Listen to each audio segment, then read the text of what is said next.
আকাশ ছোঁয়া জ্বালানির দাম ফের মহার্ঘ হলো পেট্রোল ও ডিজেল। শুক্রবার ভোর থেকেই দেশজুড়ে কার্যকর হয়েছে জ্বালানির নতুন দর। এক ধাক্কায় লিটার প্রতি প্রায় ৩ টাকারও বেশি বাড়ল পেট্রোল ডিজেলের দাম। পশ্চিম এশিয়ায় যুদ্ধ পরিস্থিতির জেরেই এই মূল্যবৃদ্ধি বলে মনে করছেন বিশেষজ্ঞরা। দেখুন।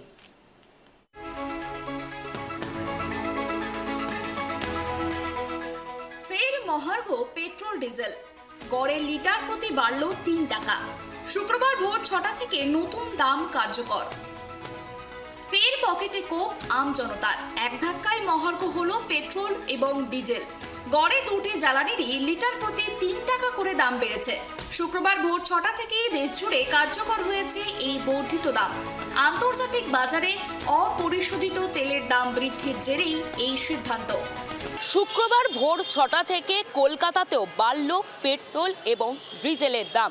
পেট্রোলের দাম এই মুহূর্তে বেড়ে হয়েছে ৩ টাকা, লিটার প্রতি ৩ টাকা ১৪ পয়সা। এবং একটু দেখানোর চেষ্টা করছি, কলকাতার একটি পেট্রোল পাম্পে আমরা দাঁড়িয়ে রয়েছি। সেখানে লিটার প্রতি পেট্রোলের দাম বেড়ে ৩ টাকা ১৪ পয়সা হয়েছে। ১ লিটার ডিজেলের দাম বেড়েছে ৩ টাকা ১১ পয়সা।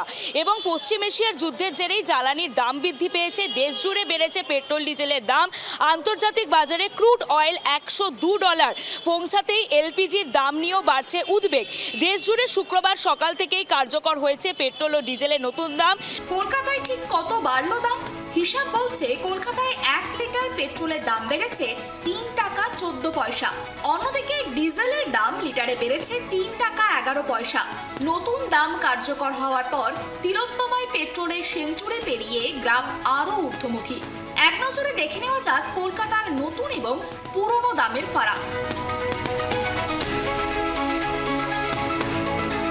অসুবিধা তো হবেই, কিন্তু কি করা যাবে, দেশের যে অবস্থা তাতে তো সব জিনিসের দাম বাড়ছেই, বাড়তে যেটা বলেছে ঠিকই বলছে, এমন না যে এটা মানে ভুল। তো দেশের যে অবস্থা তাতে সময়ের সঙ্গে সঙ্গে সব কিছু চেঞ্জেস হচ্ছে, মানে দাম বাড়বে, উপায় নেই। মধ্যবিত্তের কি পকেটে একটু হলেও টান পড়বে? সে তো পড়বেই। এরপর এলপিজির দাম বাড়তে পারে। হ্যাঁ, বাড়তে পারে, টাইমে বাড়তে পারে, তো কিছু করার নেই। এটা সব জায়গায় সব দেশেরই একই অবস্থা। কিন্তু কেন এই আকস্মিক দাম বৃদ্ধি? বিশেষজ্ঞরা জানাচ্ছেন জ্বালানি সংকটের মূলে রয়েছে হরমুজ প্রণালী বন্ধ হয়ে যাওয়া।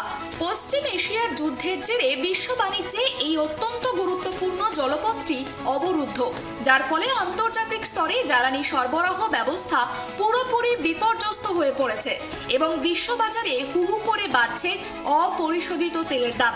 ইতিমধ্যে আন্তর্জাতিক বাজারে ক্রুড অয়েল বা অপরিশোধিত তেল ব্যারেল প্রতি $102 পৌঁছে গিয়েছে। ভারতও এই বিশ্বজনীন সংকটের বাইরে থাকতে পারেনি।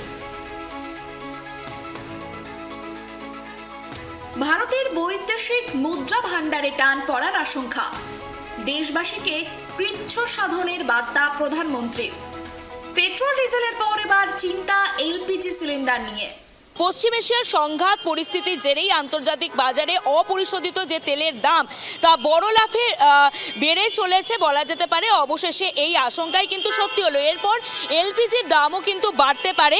কলকাতায় এই নতুন যে দর সেটা পেট্রোলের হয়েছে লিটার প্রতি 108.66 টাকা, ডিজেলের 95.08 টাকা। বিশেষজ্ঞদের মতে জ্বালানির সংকটে মূল রয়েছে হরমুজ প্রণালী এবং এই হরমুজ প্রণালী বন্ধ থাকার জন্যই এই সংকট।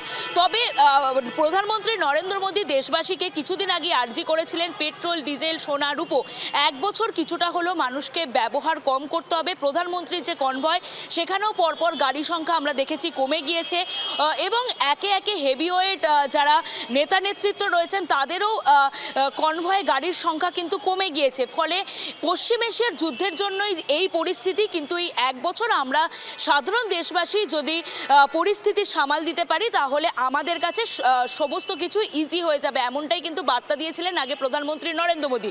তবে সবকিছু মিলিয়ে এই যুদ্ধ পরিস্থিতির জন্য সাধারণ মধ্যবিত্তের পকেটে কিছুটা হলেও টান পড়ছে। ক্যামেরায় স্বপন রায়ের সঙ্গে সুকৃতি ভট্টাচার্যের রিপোর্ট, কেটিভি বাংলা, কলকাতা।